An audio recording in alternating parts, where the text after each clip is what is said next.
All right, for everybody that's out there, sorry for the delay, a little bit of technical difficulties. We did dispense with the Pledge of Allegiance. I'm going to ask everybody to please rise for a moment of silence for Eileen Spina. She was the head of our food service.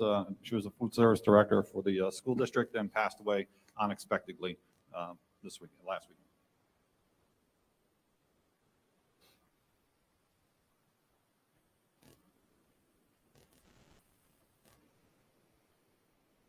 Thank you. Be seated.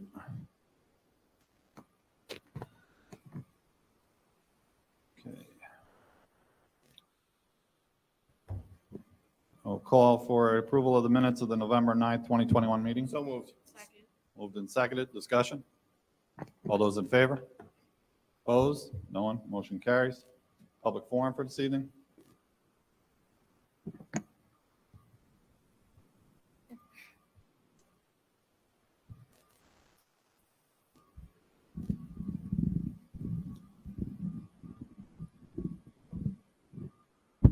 Test 1 2.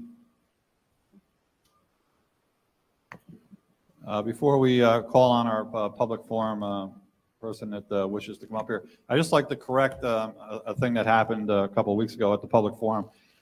When a member, the chair recognized a member to speak after the public forum. We did address this about policy, but that was my mistake.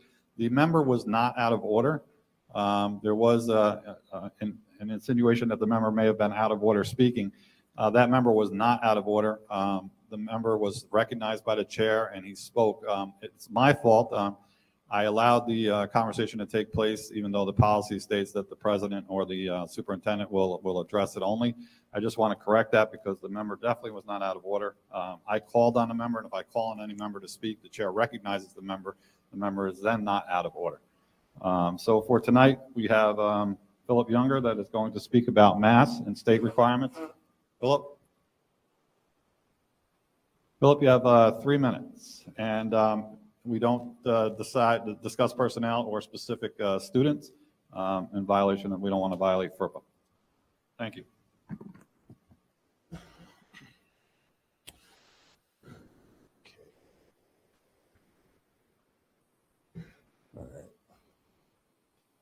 All right, I was here last month speaking about masking our kids and, that we love so much.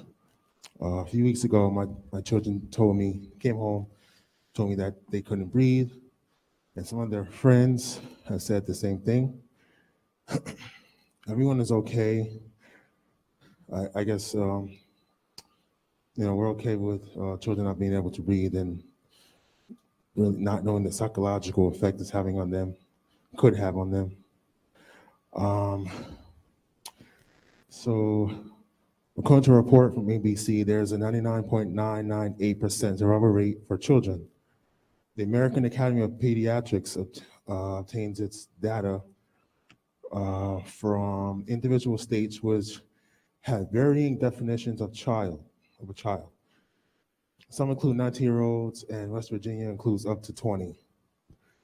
Only a small portion of young children with the virus get severely ill or die. CDC data shows that children under 12 made up less than 1% of all virus deaths since January 2020. The creator of the PCR test has stated that the test should not be used to detect viruses. Kerry Mullis, which is his name, is a Nobel Chemistry Prize winner, says with PCR test, if you do it well, you can find almost anything in anybody. He states that it will give false positives, which we know has happened so many times. So if the state is mandating a mass coronavirus testing or vaccines, why aren't we asking questions about that? Where's the clear evidence that all of these techniques work? Because now we're seeing people who received vaccines are testing positive. When will we as a school district say enough is enough? First they said wear a mask to stop the spread. Then they said take the vaccine to stop the spread. Now we see that people with vaccine could spread it, but we're worried about people without it. None of this makes sense, and I know hopefully some people feel the same way. And if we really don't need a doctor we don't need to be a doctor to see and realize that. Thank you. Philip, just want to address one thing, and that is to say that we are governed by the New York State Education Department. We are also, the governor of the state of New York has made this mandate. We have no discretion in whether we allow masks or whether we disallow it. There are people who may agree with you, your philosophy and the difference of it, and there's a lot of different views politically on both sides of the aisle on this issue from the CDC. We're not saying, as a governing body, we've not made that statement, but what we're saying is that we must abide by what the governor has said, and the governor has said that there will be masks in school, and it is a mandate and a requirement of the state of New York, and we have no leeway on that. If, however, there is a medical issue that your child may have or another child may have, they certainly can get a hold of the building principal or superintendent, and they can certainly go through the 504 process for accommodations. And what's that? Or ask for more mask breaks. Or ask for more mask breaks. That could be it. But also, if there's a medical issue that the child has, certainly nobody wants to see the child suffer. And we definitely want to make sure that the child or children have every opportunity to have breaks and to be able to breathe. But if there's a certain medical issue, then that needs to be addressed, and that should go through the proper 504. And again, we're not saying that, we either agree or disagree with you. There's just many different views on it, but we're governed by a higher authority, and that's what we must go by. So thank you, Philip.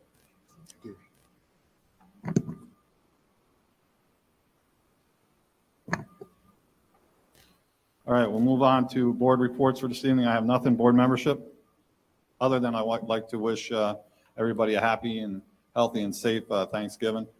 Also like to just real quickly recognize the work of Patty Steinoff. She just resigned from the village of Ellenville. Not resigned, she left the office and is heading down to Florida. She's been volunteering in the district and for the village many years. Her and her husband do many different things for the school, just like a lot of people do, but they have gone above and beyond and everything, and they make sure people have things. And I certainly just want to wish her well and thank her for all her support towards the school district and all the offices that she's held in the school district. And we will miss you, Patty, and really wait for you to come back to Ellenville. Are you here, Patty? We just want to make sure. There you are. I just have one question. What's the correlation between your sister coming to Ellenville and you going to Florida all of a sudden? Is there any connection there that she's now leaving Florida to come back here? No. We wish you well, and thank you for all your service. Thank you very much. Board membership? Mr. Matrician? John, I couldn't see you, sorry. That's okay. I'm not sure if Mr. Younger is still there. And at the risk of being out of order, I'm going to say that I disagree respectfully with your point of view that there's nothing that we can do. I think that the longer we continue to make our kids suffer with these masks, it's wrong on our part. We continue to see our governor, our senator, and even our president maskless in public, despite their mandates otherwise. School districts and states have started to challenge. I believe a school district in California even has said they refuse to enforce the mask mandate. I think there are going to be legal challenges to whether the governor can actually continue to mandate these types of things over a period of time. Certainly, I think most people feel that we're past the dangerous part of this pandemic. And as everybody can agree, for political reasons, this pandemic continues.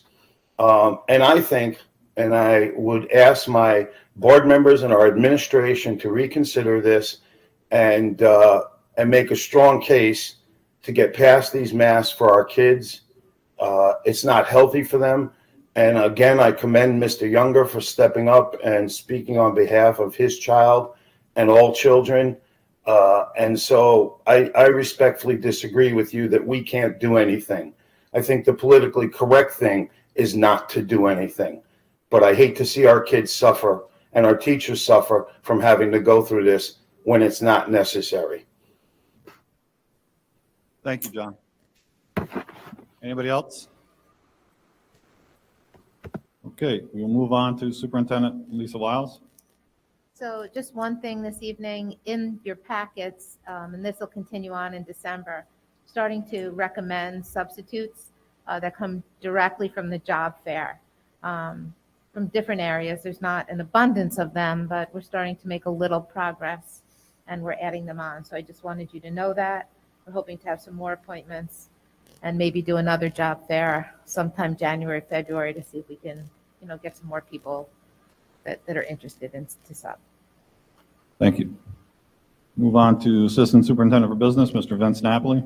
Thank you. While not in my report, I'm really excited to report that with the assistance of Bridget Gonzalez, she's my secretary, and Mr. Brown, we successfully picked up yesterday 160 frozen turkeys and all the Thanksgiving meals working with People's Place, and they were distributed yesterday through Bill and his church. And that's more than we've ever had. It took 3 pickups and an enclosed trailer to bring everything over to the church. So thank you for everyone who helped us do that. Thank you, and thank all the staff members and everybody, Vince, for us, because that's wonderful to be able to provide for those in need. Deputy Superintendent, Mrs. Kelly White. Nothing to report out right now. Thank you. Thank you. And in the interest of the holiday, I'd like to ask if there would be a motion to conduct a consent agenda for this evening. So moved. It's been moved and seconded. Discussion? All those in favor? Opposed? No one? Motion carries. Board members, mark your calendar for December 14th. That's our next board meeting. Anybody like to see anything on the next agenda? If not, I'll entertain a motion to adjourn. Second. All those in favor? Opposed? No one? Motion carries. We're adjourned. Have a happy Thanksgiving.